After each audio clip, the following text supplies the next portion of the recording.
I'm very excited to share with you this new feature on this channel called the Massagecast, and it is coaching with me with Shai Thai, where we will answer questions related to Thai massage, related to the business of Thai massage, or really any massage, and also questions about health and wellness, both for yourself and for your clients. And in this first video, we are addressing a question that came up with a student about how to give a foot massage for a specific issue that she's having with one of her clients. And if you want to have your questions answered on this channel, then I would love for you to post your questions here down below.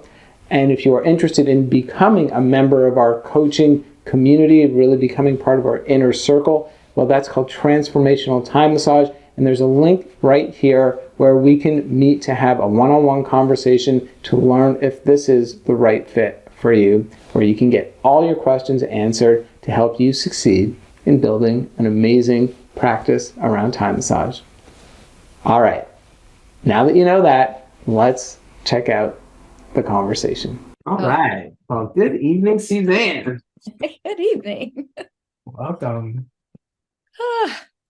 So, how's it going? It's going really well. I don't know if I have any major questions, but a couple things. So I'm starting to see clients, a few times, and that's so cool because that's when I really get to customize and kind of apply, what you were teaching us. And it's so interesting. Like I have one guy and it's his right. He loves having his feet walked on and working on his feet. So I just spend more time there. I start and end with his feet. But it's kind of fun because he's like, well, everything. So if I've got the same old thing. I got this, I got that. And, but he kept complaining. I'll show on the hand. It was like right in here. But on this foot. And it's like this really, it was almost more towards the big toe, but it's like not a constant pain, but when I walked on his feet, he's like, it hurts, but feels good, if you know what I mean. And he wanted me to. And so then at the end of it, I said, I really don't know. Like, I think that's near the kidney and the adrenals, but he doesn't have any, like with the energy medicine stuff. But then I asked the owner of where I'm working, and he said something called, it could be, we're not diagnosing, of course, but Morton's Neuroma. Okay. Have you heard of that? I've not heard of Morton's Neuroma. Did you look it up after he mentioned it? I did. And it says massage is really good for it. So, because, sometimes I'm thinking, well, maybe this is not something I should be working on, but it's interesting because they sort of treat you like you have all this medical knowledge, and I don't. And I mean, I'm honest about it, but it sounded exactly like what he has. I guess it's just like, I think sometimes it leads to plantar fasciitis. So having the feet rubbed, I can't imagine wouldn't be a good thing, So I was trying to think of what I would do next time just to kind of, if nothing else, give relief and not let it move further for him, Sure. So anything you got for digging into the feet more? Yeah, I've got some things. I'm just reading up about Morton's Neuroma for starters. It says it involves a thickening of the tissue around one of the nerves leading to your toes. It can cause a sharp burning pain in the ball of your foot. You may have stinging, burning, or numbness in the affected toes. Treatment might include arch supports, foot pads, steroid injections, strength exercises, shoes, or surgery. Got it. And he's a fireman, so he does some pretty, physical job. Physical, intense job on his feet and stuff. And then when I would rub on the bottom, then all of a sudden he would feel it on the top of his toe. So I thought that was interesting. Yeah, that is interesting. I mean, of course, there's lots you can do. And one of these days, and a couple of people have asked me for my foot massage course, so it's in the back of my mind. I definitely would like to get that created in more, and you can have a full course that's just dedicated to massaging the feet. Yeah. But until such time, let's talk about it a little bit. So I think when someone has something, if, and we don't know if this person for sure has it, Right. or just in general has pain in that area, either way, I do think massage would be very beneficial. If you're ever unsure, you can always start with something, with some amount of treatment in the area without overdoing it, so you err on the side of caution, and then you see how they're doing the next day. Ideally, I always like that, checking how people are doing, and then that will help you to be more informed in your decision making to what you're going to do next time.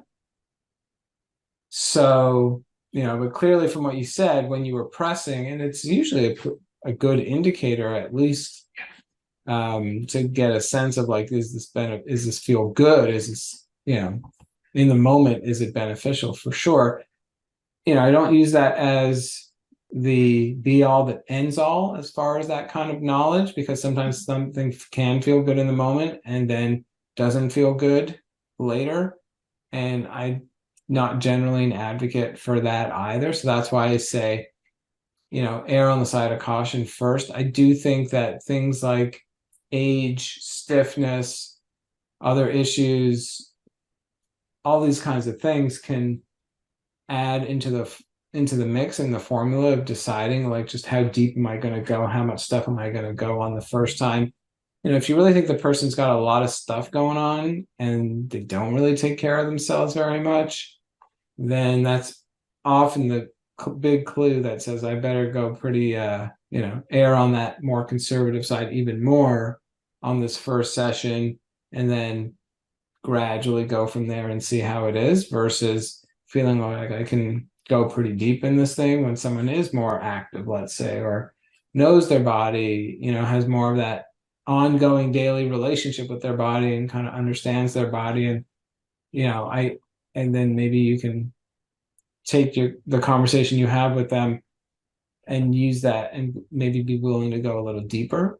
He So was asking for it to go deeper. So I said, let right, me ease in. And then I said, I'll get there, but he was like, sure, and that's cool. And if there's something in you, I'm not saying for this specific person, but if you have uh, a resistance around wanting to go as deep as that person is asking, I Mhm. think it is important to find your ways of communicating that. It says, I understand, like, I understand this is hurting, there's discomfort, I'm here with you. And there's that feeling of like, I just wish someone could dig this thing out of me, So you want to see them and make sure they feel seen and heard, and also add in, and since this is, let's say the first time that we're meeting, it's important that we actually think of this in a little bit of a bigger picture or a longer term, because even though it feels good in the moment, we don't necessarily want to do something where tomorrow you can't walk on your foot, and the only way you're really going to know is when we get to tomorrow. So let's think of it that way. I'm going to go as deep as I feel like it's safe for you, and then let's check in tomorrow. I will check in with you, tell me, and then I can make adjustments for what I'm going to do the next time. So when you can communicate that, that's really important. And I think it's respected and understood. And if it's not, maybe then that's not the right client for you. But Right. you wanna work within your own boundaries of what you think is appropriate and safe. So that's that side of the conversation. And then you decide, okay, I'm going to do stuff with this person. So one thing you could do, which I'd probably, if I was massaging him, before I walked on him, in that, when they're in that prone position, Mhm. lying face down, and it's quite possible that I would start my massage this way. I mean, I could go either way, because I know if specifically I'm dealing with a foot issue, I'm gonna do their feet with them both supine and in prone. Right. So it's up, again, there's good reasons to go in either direction. Um, I do think that if there's stuff on the bottom of the foot when they're lying prone, you're likely going to go deeper.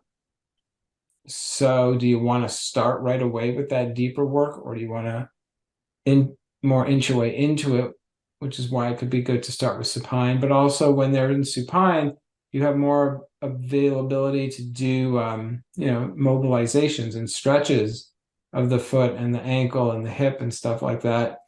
So sometimes you might feel like I want to get the massage in there first and then do all the mobilization. So there's good reasons to go in either way, and you just kind of have to make that decision. You can also certainly, like as you've already learned, like thumbing the send lines when they're in supine. So you can do things for the bottom of the foot while they're lying face up, do those exercises, turn them over, and then go deeper. So, there's options, and you kind of have to decide what works for you and for the specific person. But when they're lying face down, before you walk on them, one option could really be to do a rolling pin on their foot, and with your elbow and with your forearm, and then with your elbow to take your time even more, feel things out, and kind of get in there. So what I would do, and I've actually started doing it in almost every massage, because I feel like anyone who, whether they talk about their foot issues or not, if people have leg issues, hamstrings, glutes, lower back, there's tightness that goes all the way down into the feet. So most often these days, I'm including this in my massages.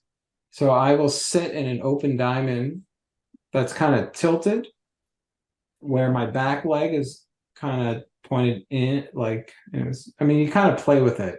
Like a pigeon almost?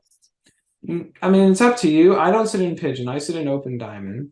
Okay. But I'm not perpendicular to the body. I'm not in a straight line. I'm tilted this way. So if let's say I'm doing their right foot.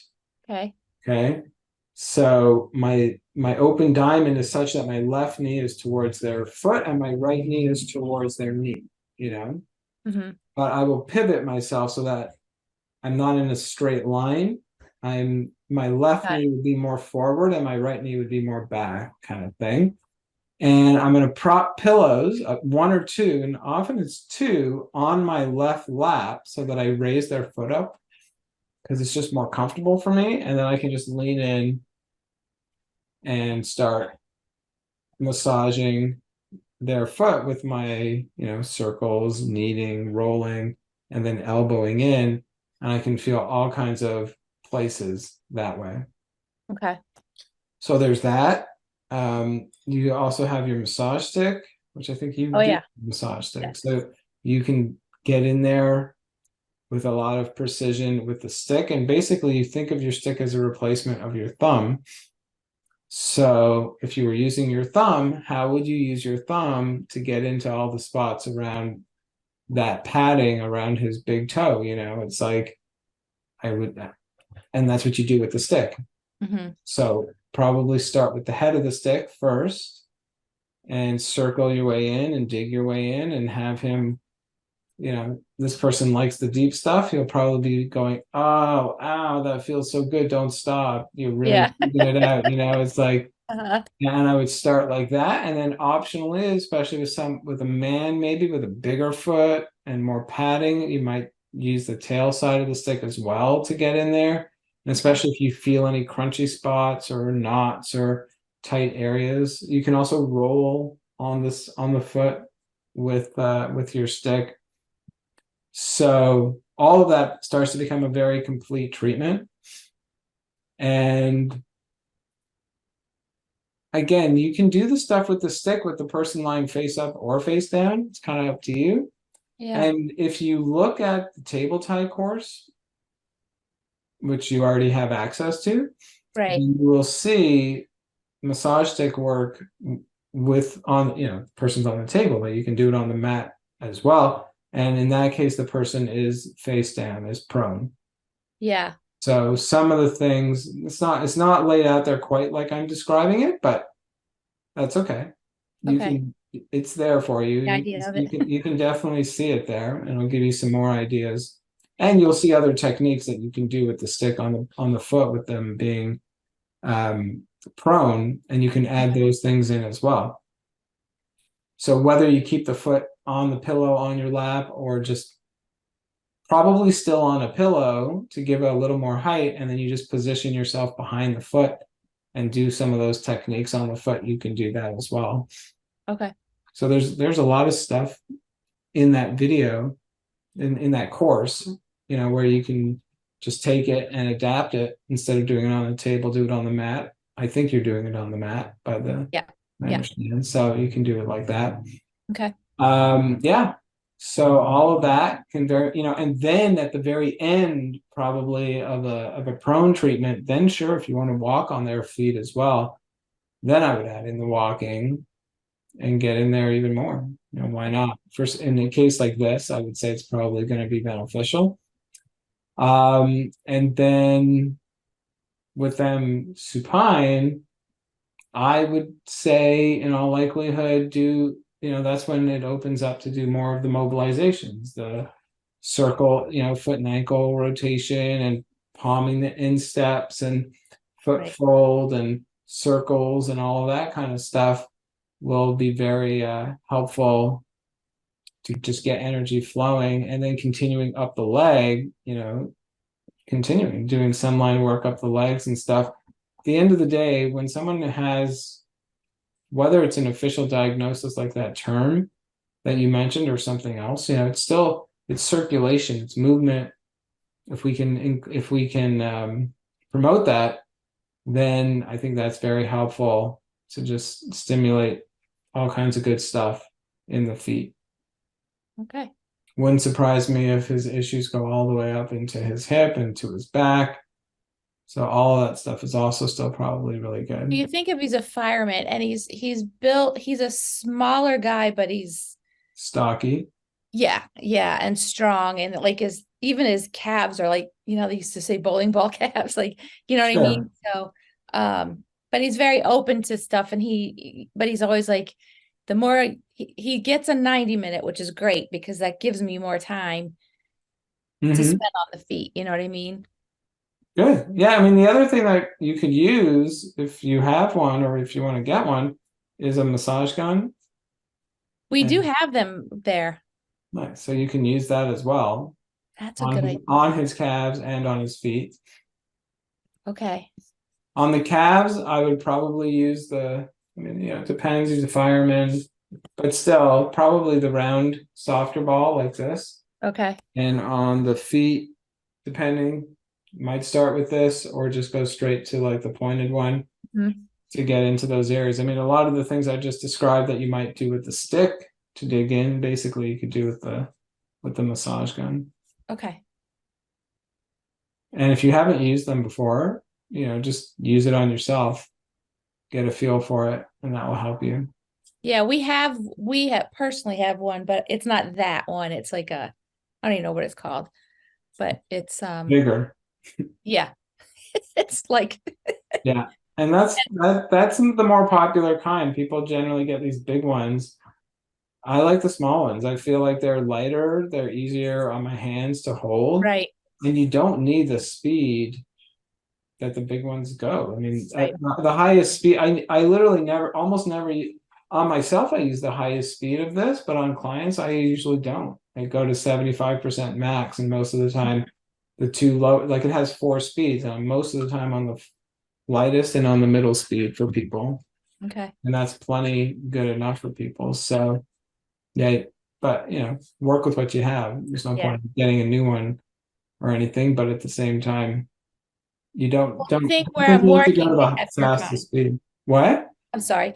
No, where I'm working, they have the smaller ones. Oh, they do? Oh, Yeah. At home, I have the ginormous one. Got it. The bigger is better attitude, I suppose. Sure. Well, most people have the big ones. Usually when I show this to people, they're like, oh, I have the big one. And it's always so cumbersome for me to hold and use. It is. And I'm like, right, get the smaller one. It's so much easier to work with. Well, I think it Chuck Duff that he used Yeah, like he uses his own. He makes his own. Yeah. I mean, it's basically, I don't know because I've never used his specific one. He talks about it being somehow more special than other ones. I can't say yes or no, but I see that as more affirmation of the power of bringing in a machine to help. It's just make Mm-hmm. it easier on you. And there are times where it makes sense and it feels good to use the machine to accomplish some of what you're trying to do, and then also your own body to get things Yeah. going. I hope this gives you a good taste of what coaching is all about, where we take deep dives into really whatever subject is coming up for you in your practice. And if you want to become part of our inner circle, where there is an archive of several years of answers to all kinds of questions having to do with the massage, and also to just help answer any questions that are coming up for you in your practice to help you succeed in your practice, then check out Transformational Thai Massage, and let's have that free consultation. Let's have a conversation about what's coming up for you and see if this is the right fit for you. But until then, I just want to wish you some amazing massages, and we'll talk to you real soon.